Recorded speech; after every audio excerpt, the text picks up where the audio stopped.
I think the greatest lesson that we can learn out of the sheer scale, I think one of the most unique elements of the US market is incredible scale, incredible touch points for the consumer. They control the market from both a OEM and a carrier channel perspective, right? And the end result of all that is a massive scale in reverse logistics. And I think every other market can take a look at that scale and take lessons learned out of that scale to apply to their own unique markets. Obviously with significant nuance, because there are significant variations across each other market, but the sheer scale of what has occurred in the United States, I think we heard from a previous panelist, back market, met with T-Mobile last week about 1 million units a month, right? Just through one channel alone. Incredible scale. Beyond automation, which obviously I'm incredibly biased and happy to talk to you about at length, but I would say the greatest lesson is get to ground truth as quickly as possible, right? And I think the suite of technologies offered by all of us on the vendor side in this room, what GetRe is doing, for example, pushing, gaining access to ground truth as far up as possible into the consumer engagement, right? So you get access to as close as possible ground truth as early as possible in the transaction. What we heard from Rachel at Google earlier about the platform support from Android that can further enable that, right? That's just one example. Obviously our automation is another.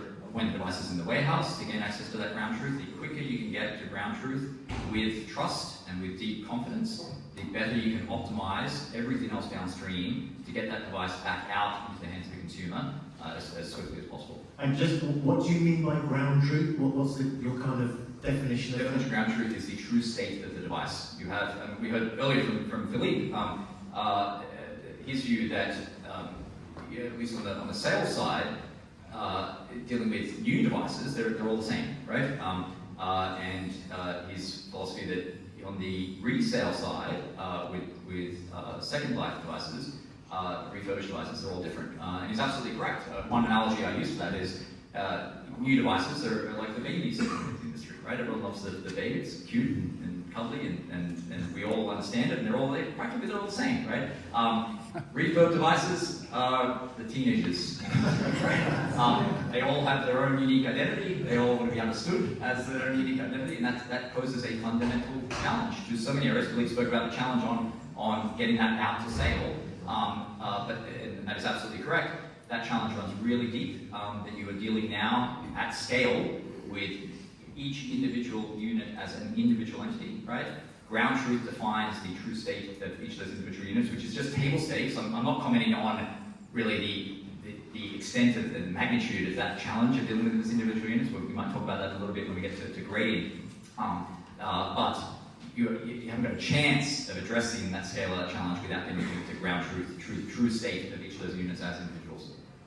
So can I just add to that? I think that looking at the US is a lot of the reason why I started to set up the business, because if you look at the US, you've got a couple of four major operators, your major retailers, etc. If you look then to the European footprint, you've got 28 countries, 150 operators, and in our best estimation, we think there's probably 600 different companies across Europe touching a device, a pre-owned device, refurbishing it, grading it, etc. It's far more fragmented than the US market.